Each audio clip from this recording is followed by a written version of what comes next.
What's good, everybody? It's your boy Hamza from Ather Gaming, and today, guys, I'm coming to you with a brand new video. But before we get into that, make sure you guys go ahead and leave a like on this video. Let's try to hit 150 likes so I know to upload a test hand video, as well as comment what you guys want to see next, and of course subscribe if you haven't already, because like I always say, 69% of you guys are not subscribed. Yes, it has moved down from 70 to 69, so guys, let's try and get that to 0, because like I always say again in all my videos, we're trying to hit 10k subscribers by the end of the year. It's only possible if you guys go ahead and hit that lovely red button, and while you hit that, make sure you guys turn on the notification bell so you guys get notified whenever I upload some insane content.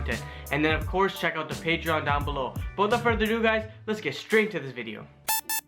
Alright guys, so starting off with the deck profile, of course, we are going to be starting off with our 3 Infernoble Knight Renaud. Now if you guys don't know what Renaud does, is he's probably like one of the best extenders and just cards in the deck in general. If you control a Fire Warrior monster, you can special summon this card from your hand. Then if this card is special summoned, you can target one equip spell or Fire Warrior monster that's banished on your graveyard and add it back to your hand. So it is a very, very powerful card in what he provides to the deck, and that's why I personally just absolutely love this guy. Like literally, there are lists that I see that are cutting this guy to 2, and it just baffles my mind.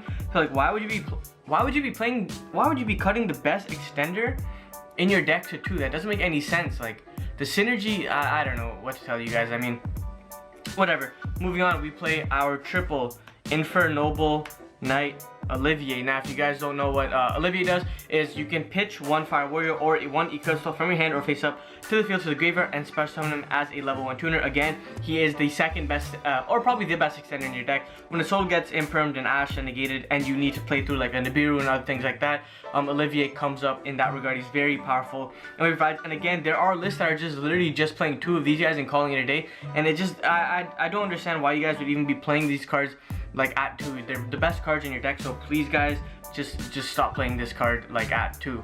And then again, we play the 1 Infernoble Knight Ogier. Now see, Ogier, I actually thought about playing her at 2 because you kind of want to see her in your opening hand for the most part, and she helps you play around cards like Ghost Ogre, Lightning Storm, Gamma, and cards like that. And I felt like Ogier is actually a very powerful starter in this deck, especially because you're playing triple Renaud. So did I miss the second one? Maybe not that much, but going into the future, I might actually just play Ogier at 2 because I really just like seeing her in my opening hand and being able to fetch the gear feed as soon as possible. And then speaking of gear feed, we are rocking triple Immortal Phoenix gear feed in our deck. Again, you want to be able to see this card in your opening hand as often as possible, which is why I was saying about playing Ogier at 2. But again, these are the ratios that I ran at the tournament over this past weekend, and if you guys want to see like an updated list, let me know down below as well. And this is it for like the Fire Infernoble cards, I guess you could say, the extenders and the like and everything like that. So I decided to play just the 3, 3, 1, and the 3. Honestly, maybe you can get away with playing Gearfried at 1, 2, sorry, but no, like I personally don't recommend playing any other ratios of these cards. But again, to each their own. But like, I think Olivier and Renaud moving forward should definitely be played at 3. Please do not play those cards at 2 or 1, because you need to see those cards. Like if you're playing Infernoble and you're bricking and you're complaining about it, it's because you're not playing the best cards in the deck at 3. But now moving on, we are going to be playing our triple Neospace Connector plus the 1 Aqua Dolphin. If you guys don't know, this card is like very crucial in what he provides in the deck, because again, he's a normal summon, or she, I don't know if it's a he or she, sorry, but we don't assume, right? 2020, but yeah, it doesn't matter. Neospace Connector does what he or she's supposed to do. You go normal connector, effective connector, summon out dolphin effect, rip card from our opponent's hand. Normal connector, our opponent hand trap, so it's even better because we just got a hand trap out of our opponent's hand, and this helps us further our game state and get to our win con, which is stopping our opponent from playing the game. So that's why I would definitely recommend playing Neospace Connector. And there's not much else to say about this guy, to be honest. I mean, he's just as good as he has always been to be a free normal summon one card combo in the deck. Now moving on to the MVP of the weekend, and I'm literally not kidding, guys. It is our triple Sublimation Knight and our 1 Squeaker. Now literally, like I'm not even kidding, Sublimationite was the best card all weekend. This guy being a 1-card combo is so insane, but not only that, him being able to equip from deck is even better because he can utilize cards like Ogier and Olivier from their deck, so he's kind of similar to like a Foolish Barrel in that regard. And then on top of that as well, so there are a lot of like pluses and like obviously positives and downsides of playing Sublimationite. The main positive side about Sublimationite versus Neo Space Connector is that you can't Ash Sublimationite, but you can Ash Neo Space Connector, right? So that's why honestly I wouldn't recommend you guys playing Connector. Like if you guys are gonna play this deck, please just play Sublimationite in your deck as well. Like please, because this is the reason, right? If you look at Neo Space Connector, if you go normal Connector and your opponent goes Ash Blossom, and say for example you have Renaud in your hand, right? You can't summon Renaud, and now you have to use another extender. Whereas if you go normal Sublimationite and you go, okay, effect, your opponent goes Veiler, you can summon Renaud and you can combo from there, as well as Sublimationite plus Squeaker, and then say you have any other extender, you have a Renaud, and say for example we go ahead and we special like our Olivier like this nets us right here, this nets us a Herald. So now you make a Herald here, and then we can make a Soul here, so we make a Herald on our 5th summon. So it is very powerful. Sub is like mandatory, honestly guys. He literally carried my weekend for me, and I literally just would not recommend not playing him. I was literally about to play 40 cards, and then I was like, you know what, I've been talking about Sublimationite and how good this card is. This guy literally carried my weekend. I'm not even kidding you. Like there's so many instances where I shouldn't have wanted to do it, but since I added Sublimationite, Office Soldier, like you can search this off Durandal going 2nd. There's just so much utility that this guy provides, and I definitely would not recommend you guys to cut him at all. Like just period. Please don't cut Sublimationite. Moving on to some more extenders, we are playing our double Super Quantum Red Layer and our 1 Fireflint Lady. Shout out Ryan for the Fireflint Lady hookup. Now, the reason why I'm playing just 2 in 1 is because again, Fireflint Lady is only good going 1st, not going 2nd, and Red Layer is a very powerful card in what he provides as well, but there are a bit of zone issues with this deck, So when like if you summon the Red Layer and you summon 2 more monsters, this Red Layer is going to stay on board for quite a while, so it's going to be harder to get Gear Freed on board, and I didn't like that, so I decided to just have it like this. And again, I play so many 1-card combos plus extenders with Sublimationite, you can actually just get away playing this ratio. Moving on into the future, did I miss these cards? Absolutely not. Like I'm telling you guys right now, you can test this if you want with 1 in 1, but I would recommend you guys just play 2 in 1 and just test it and to see how often these cards really come up, because they don't. Past turn 1, these cards aren't that good. Because you're going to want to be seeing better cards like Renaud and all these sort of cards. That's why I decided to play it as this. And again, I'm not really playing that many normal summons in my deck. If I played triple Aqua Dolphin, maybe I would up the count, but for now I just want to change this as is. I think that this ratio is like super optimal in this deck, and I'm definitely going to be playing this ratio in more times to come.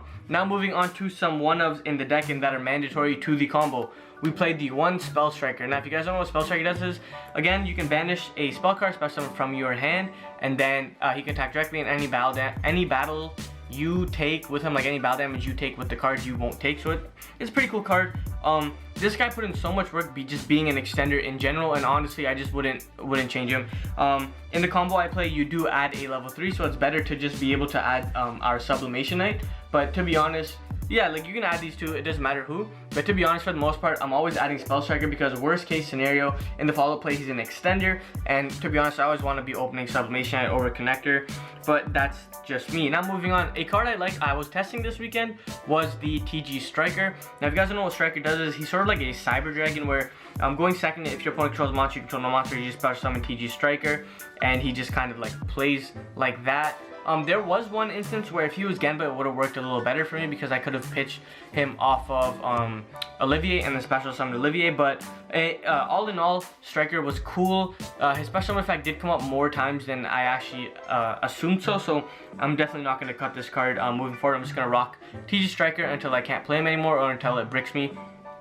And then the last card of the deck, the last card you kind of have to play is the 1 Plague Spreader. Again, shout out to Ryan for hooking up the ulti German first.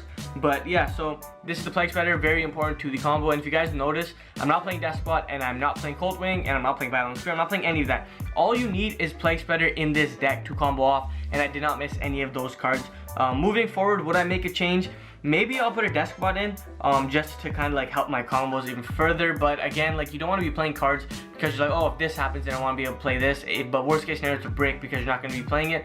For the most part, I want to be able to play cards that, like, you know, work as like a unit, like a cohesion. You know, they're all like together as like one perfect equality, baby. So that's why I decided to play that. So again, Spell Striker, TG Striker, and Plague Spreader Zombie, super crucial in the deck. And again, Plague Spreader, look at this ulti first, shout out Ryan.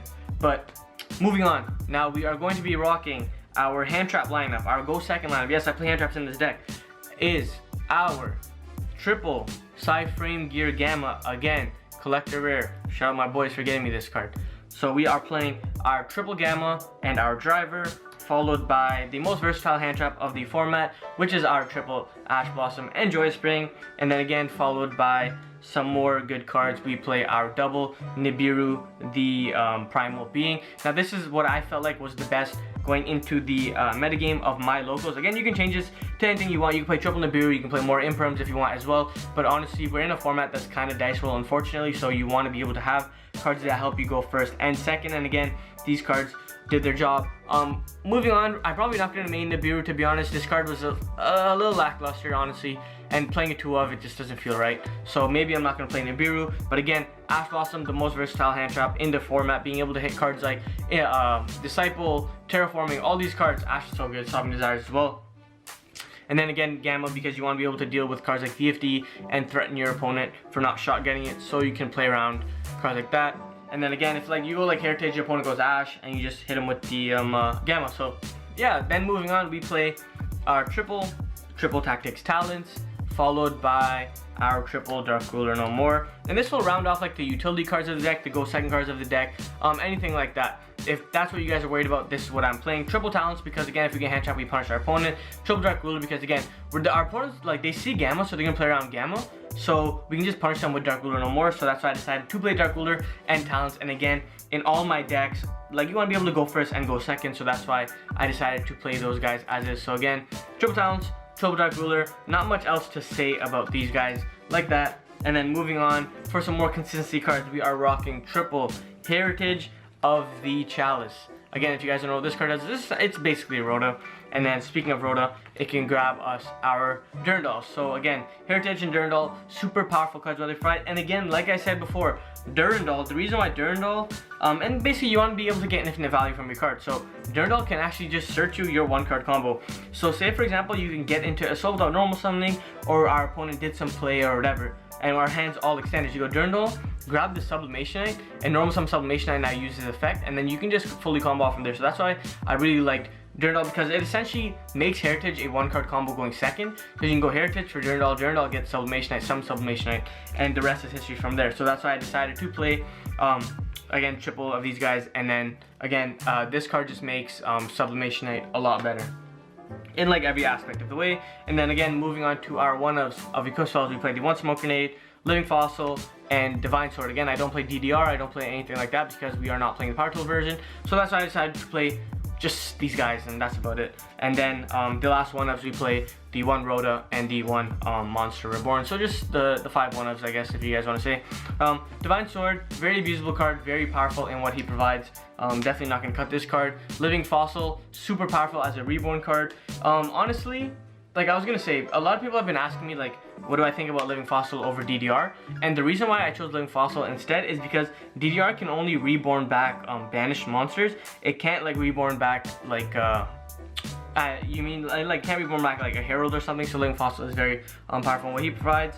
And then again, the 1 Smoke Grenade, because this is how our deck functions and plays around. Konami, please don't ban this card. Rhoda, because it's a consistency card, and then Monster Reborn as the 1 final God card. So rounding off my deck to be 50 cards in the main deck. Again, changes I would make would be maybe put in a Deskbot, and I don't know, maybe cut like a Spell Striker. But yeah, Spell Striker is very powerful.